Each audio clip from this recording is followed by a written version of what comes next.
Carl Jung discovered something about narcissists that the psychiatric establishment refused to acknowledge for decades. Behind every seemingly powerful narcissist is a psychological structure so fragile that when the empath stops playing their assigned role, the narcissist doesn't just get angry, they completely unravel. And what emerges from that unraveling reveals the truth about who they've been all along. Jung spent years studying the narcissist-empath dynamic in his clinical practice. He watched what happened when empaths finally withdrew their participation from relationships with narcissists. The transformations he documented were so dramatic that he initially questioned his own observations. The narcissists didn't just lose their temper or find new supply and move on. They underwent a psychological deterioration so complete that their entire persona crumbled. And beneath that persona, Jung found something that explained everything about why narcissists need empaths in the first place. Today I'm going to show you what Jung discovered about who the narcissist really becomes when the empath stops playing along, why this transformation is inevitable rather than circumstantial, and what this reveals about the true nature of the narcissist-empath dynamic that most people completely misunderstand. Jung observed that narcissists construct what he called a compensatory self, an elaborate psychological facade designed to hide the truth of their inner void. But this compensatory self isn't self-sustaining. It requires constant external validation to exist. And the narcissist's preferred source of that validation is someone with a specific psychological profile: an empath. The empath serves a function in the narcissist's psychological economy that goes far beyond typical relationship roles. They're not just a partner or friend or family member. They're the structural support keeping the narcissist's entire false reality from collapsing in on itself. Jung documented that most people fundamentally misunderstand what happens when an empath stops playing along. They think the narcissist gets upset temporarily, finds someone new, and life continues. They think the narcissist was never really attached anyway. They think the narcissist barely notices the empath's absence beyond losing a source of supply. But Jung found something completely different. When an empath truly withdraws, not just physically but energetically and psychologically, the narcissist undergoes a transformation that exposes the terrified child beneath the grandiose mask. And that exposure is both inevitable and irreversible once the empath has genuinely detached. The first thing Jung observed was what he called the panic phase. The moment the narcissist senses the empath is genuinely done, something shifts in their nervous system. They can feel it before the empath even says anything. The energetic withdrawal triggers an alarm in the narcissist's psyche that their entire psychological structure is under threat. This isn't because they love the empath in any conventional sense. Jung was clear about this. The narcissist has never actually seen the empath as a separate person with their own needs and reality. The narcissist has only ever related to what the empath does for them. But what the empath does for them is everything. The empath is the audience that confirms their grandiosity, the emotional container that processes feelings the narcissist can't tolerate, the mirror that reflects back an image the narcissist can live with, the stabilizing force preventing their inner emptiness from consuming them. When that stabilizing force begins to withdraw, the narcissist panics. And panic makes them do things they've never done before in the relationship. Jung documented this pattern so consistently across his patients that he could predict what would happen next. The narcissist suddenly becomes everything the empath had been begging them to be for months or years. They're attentive, they're vulnerable, they're accountable, they acknowledge problems they previously denied existed. They take responsibility they've never taken before. They promise change. They show up emotionally in ways that seem impossible given who they've been. To outside observers, and especially to the empath, this looks like a breakthrough. Finally, the narcissist is capable of growth. Finally, they see what they've been doing. Finally, the relationship might become what it was supposed to be. But Jung was adamant. This isn't growth. It's survival instinct. The narcissist hasn't changed. They've simply realized their usual tactics aren't working, and their false self is mobilizing every resource available to prevent its dissolution. Jung found that empaths in this stage experienced profound confusion. The person who had been emotionally unavailable for the entire relationship was suddenly present. The person who dismissed every concern was now validating feelings. The person who never apologized was suddenly taking full responsibility. Maybe they'd been wrong to give up. Maybe the narcissist was capable of the connection they'd been craving. Maybe this was the turning point they'd been hoping for all along. But Jung taught empaths to ask one crucial question. If the narcissist was capable of being this present, this emotionally available, this accountable, why did it take the empath leaving to activate it? Why wasn't this available when the empath was begging for basic respect and reciprocity? The answer revealed everything. The narcissist isn't choosing to show up now because they've grown or healed, or suddenly understand what they've been doing wrong. They're showing up because their psychological survival depends on the empath staying. The moment the threat passes and the empath returns, the behavior will revert, because nothing has actually integrated. Jung documented empaths who returned during this panic phase. Within days or weeks, sometimes even hours, the narcissist's behavior would snap back to previous patterns, often worse than before, because now the narcissist had confirmation that this tactic worked. That performing transformation when losing the empath would always pull them back. The second phase Jung identified was what he called the rage phase. If the empath held firm through the panic and didn't return, the narcissist's desperation would curdle into fury. And this fury revealed something most people never see: the narcissistic injury that exists at the core of their psychology. Jung understood that narcissists develop their compensatory self to avoid feeling the shame and inadequacy that exists at their core. As long as they can maintain their grandiose facade, they never have to touch that wound. But when the empath withdraws their support, the facade begins to crack, and the narcissist gets flooded with the very feelings their entire personality structure was built to avoid. This flooding doesn't make them reflective, it makes them enraged. Because in the narcissist's distorted perception, the empath is the one causing this pain, not by leaving, but by existing as a separate person with needs and boundaries that the narcissist has to acknowledge.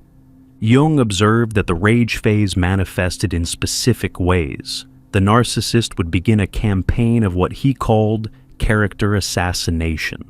Unable to face their own shame, they projected all their darkness onto the empath and then attacked the empath for possessing those qualities. If the narcissist was manipulative, they'd tell everyone the empath was the manipulator. If the narcissist was abusive, they'd claim the empath was the abuser. If the narcissist was unfaithful, they'd accuse the empath of cheating. The projection was so consistent that Jung concluded it was completely unconscious. The narcissists genuinely believed their own accusations. They weren't deliberately lying, though the effect was the same.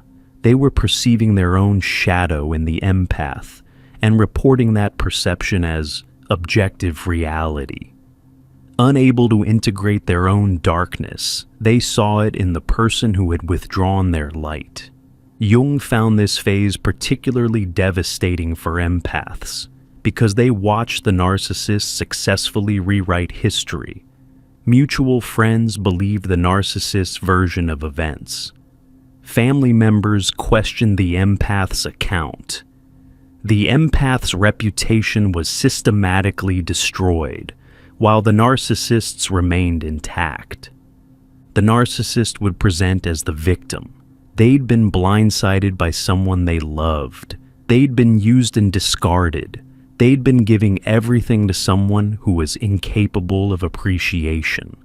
The narrative was so convincing because the narcissist believed it completely. Jung observed that narcissists in the rage phase also engage in what looked like moving on quickly. They'd find new supply almost immediately. They'd post about how happy they were. They'd make sure the empath knew they were doing better than ever without them. But Jung saw through this performance. The narcissist wasn't moving on. They were desperately trying to rebuild their false self as quickly as possible. The new supply wasn't a genuine connection. It was a replacement support structure. And the happiness wasn't real. It was a defense against the emptiness that was threatening to consume them. He noted that empaths often felt crushed watching the narcissist apparently thrive without them. It confirmed their worst fear, that they were the problem, that the narcissist was capable of healthy relationship, just not with them, that they weren't enough to motivate the change they'd been hoping for. But Jung would remind empaths that what they were witnessing was theater. The narcissist's false self was working overtime to project an image of strength and happiness. Meanwhile, beneath that performance, the narcissist was falling apart. The third phase Jung documented was the most revealing of all. He called it the disintegration phase. If the empath maintained complete no contact through both panic and rage, the narcissist eventually exhausted their psychological resources. They couldn't maintain the false self without the empath's support, and they couldn't rebuild it effectively with new supply because the wound had been exposed. Jung observed that this disintegration happened slowly, then all at once.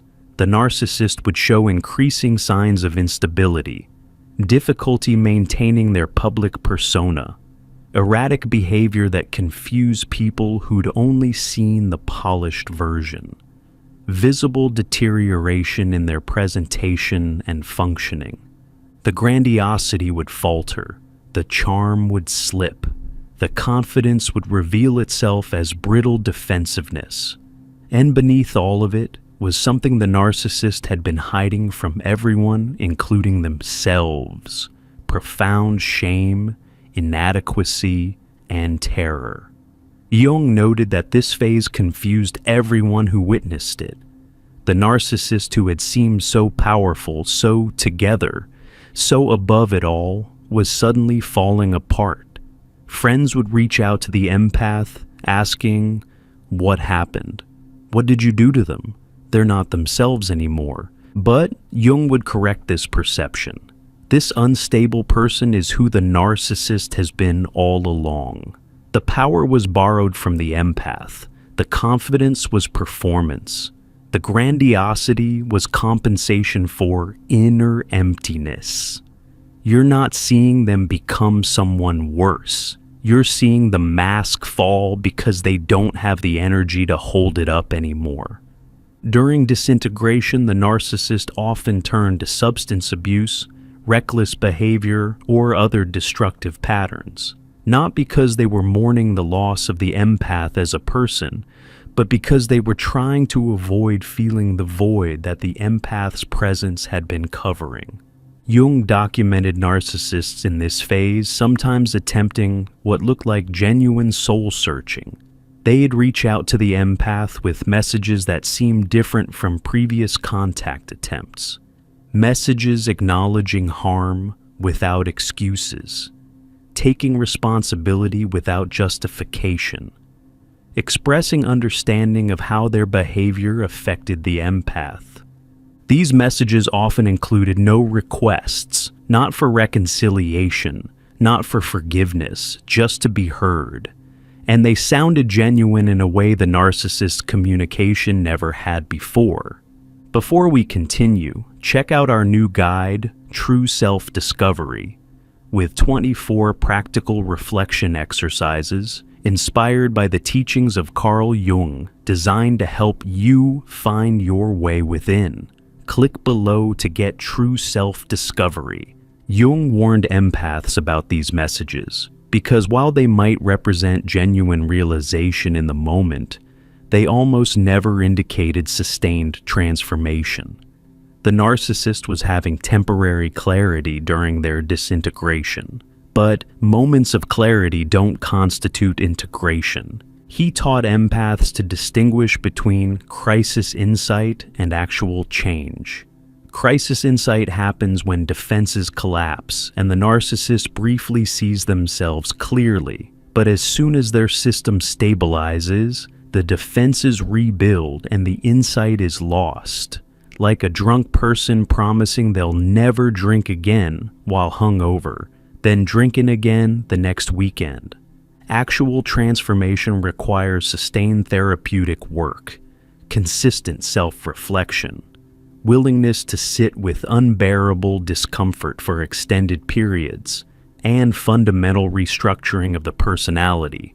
Jung found that fewer than 5% of narcissists were willing to do this work. Most prefer to stabilize as quickly as possible and rebuild some version of their false self. They'd find new supply, establish new relationships based on identical patterns, and convince themselves this time would be different. The only difference was they'd be more paranoid, more controlling, more desperate to prevent another collapse.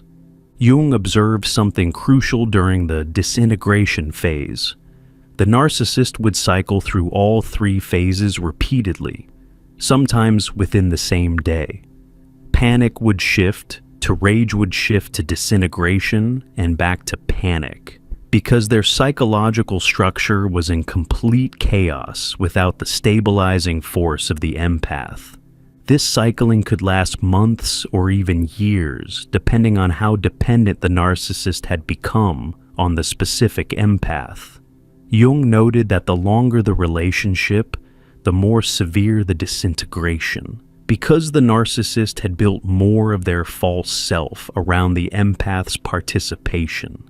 Throughout all three phases, Jung identified a pattern that explained the entire dynamic. The narcissist wasn't missing the empath as a person. They couldn't miss the empath as a person because they'd never actually perceived the empath as a separate person with their own reality. What the narcissist was experiencing was the loss of function. The empath had functioned as their emotional regulator, their reality anchor, their shame shield, their grandiosity confirmer. When those functions disappeared, the narcissist's entire psychological system went haywire. Jung found this truth devastating for empaths to accept. You'd given your authentic self to someone who was incapable of perceiving authenticity. You'd loved someone who couldn't love you back because they couldn't see you as separate from their needs. You'd invested years in what you thought was a mutual relationship, only to discover you were a psychological appliance being used to maintain someone else's illusion. But Jung also found this truth liberating, because it meant the empath could release all guilt about the narcissist's deterioration. You didn't cause their disintegration by leaving. You revealed that they were already disintegrated by withdrawing the support structure that was hiding it. The narcissist's collapse isn't evidence that they needed you or loved you or that you were special to them. It's evidence that their entire personality structure was unsustainable without constant external validation. They were always one withdrawal away from falling apart. You just happened to be the person whose withdrawal triggered it. Jung observed that empaths who fully internalized this shifted completely.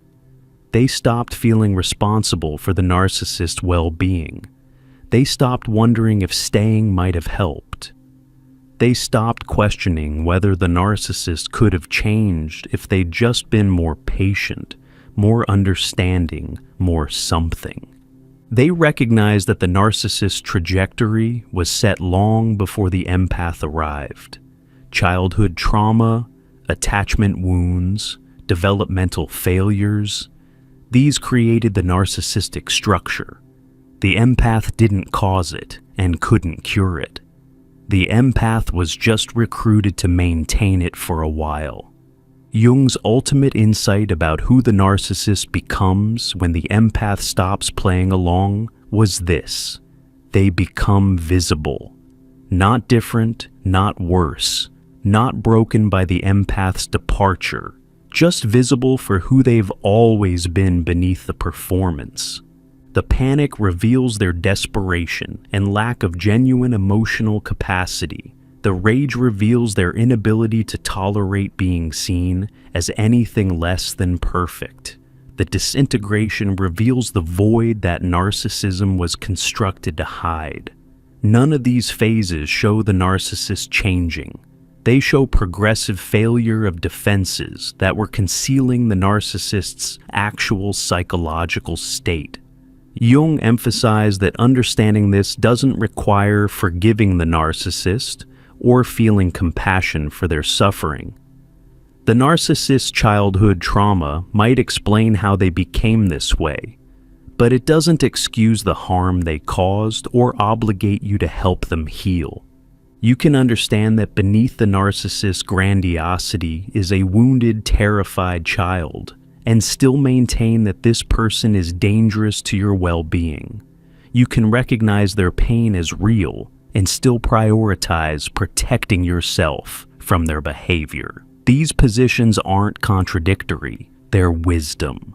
The narcissist's potential journey toward healing has to happen without you, because as long as you're available to prop up their false self, they have no motivation to face what's underneath. Your presence prevents their reckoning. Your absence creates conditions where transformation becomes possible, though far from guaranteed. Jung documented that some narcissists eventually use their disintegration as a catalyst for genuine change.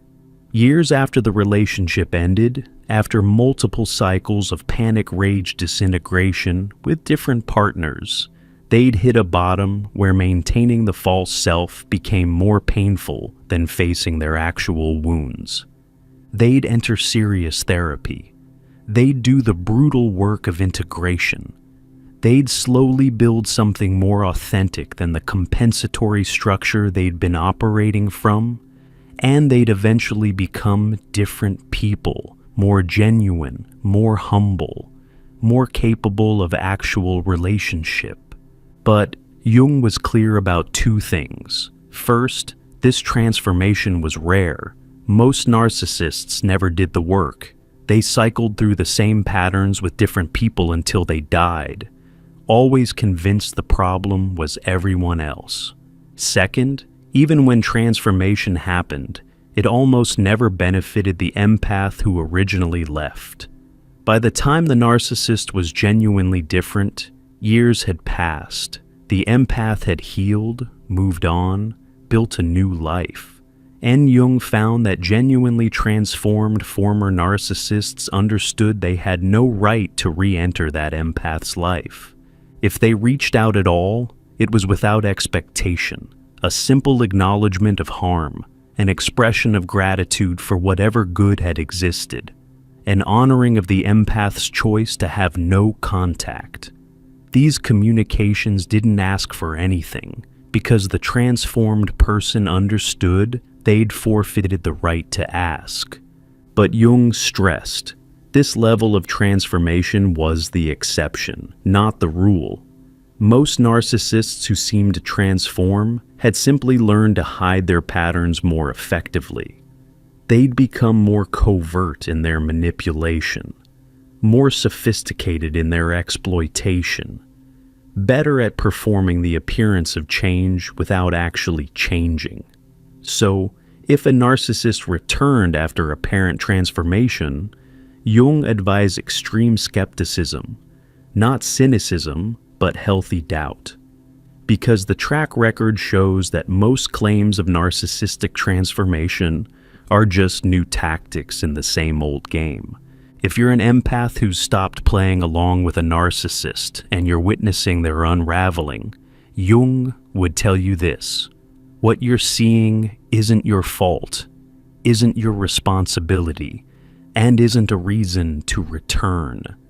The narcissist's collapse is the natural consequence of a psychological structure that was never sustainable in the first place. You didn't break them by leaving. You revealed that they were already broken by removing the scaffolding that was hiding it. And the person you thought you were in a relationship with never actually existed. That was the false self, the performance designed to extract what the narcissist needed, while giving as little as possible in return. The real person beneath the performance is collapsing now because they don't have your support anymore. Let them collapse. That collapse is the only chance they have at potentially building something authentic eventually. Your return would only delay the inevitable and cost you more years of your life. Jung would remind you that the narcissist's transformation, should it ever happen, is not your concern. You're not abandoning someone in crisis. You're withdrawing from a dynamic that was destroying you to maintain someone else's illusion. That's not cruelty. That's self-preservation. The guilt you feel watching them fall apart is evidence of your empathy, not evidence that you should return. Your capacity to care about someone who harmed you is real and speaks to your humanity. But that capacity doesn't obligate you to sacrifice yourself. You can care about their suffering from a distance while maintaining the boundaries that protect your peace. What the narcissist becomes without you is ultimately less important than what you become without them. Because for the first time in the relationship, you get to exist as yourself rather than as a function in someone else's psychological machinery. You get to discover who you are when you're not constantly managing someone else's false self. That discovery is worth protecting, even if the narcissist is genuinely suffering, even if they're truly falling apart, even if part of you still wants to help, because the help you'd offer wouldn't heal them. It would just pause their collapse until the next time you couldn't sustain the weight. Let them become whoever they're going to become without you. Your job now is to become who you are without them, to rebuild the self you sacrificed, maintaining their facade, to reclaim the energy you spent confirming their grandiosity, to recover the years you lost serving needs that could never be satisfied. The narcissist's disintegration confirms you made the right choice. Their panic proves the relationship was never about mutual care. Their rage reveals they never saw you as a separate person. Their collapse demonstrates that the entire dynamic was unsustainable.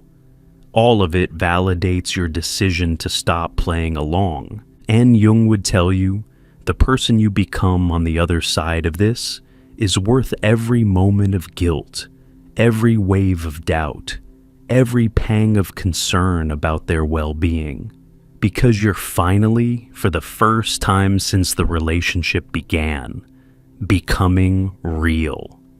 And nothing the narcissist becomes without you is more important than that. You're not responsible for their healing. You're not obligated to witness their transformation.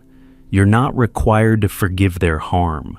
You're free to move forward with your life while they figure out theirs.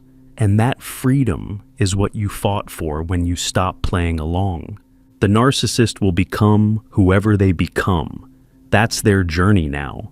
Yours is to discover who you are when you're not being used as a mirror for someone else's desperate need to avoid their own reflection. And that discovery is where your real life begins. If you haven't yet, check out our new guide, True Self-Discovery, with 24 practical reflection exercises inspired by the teachings of Carl Jung, designed to help you find your way within. Click below to get True Self-Discovery.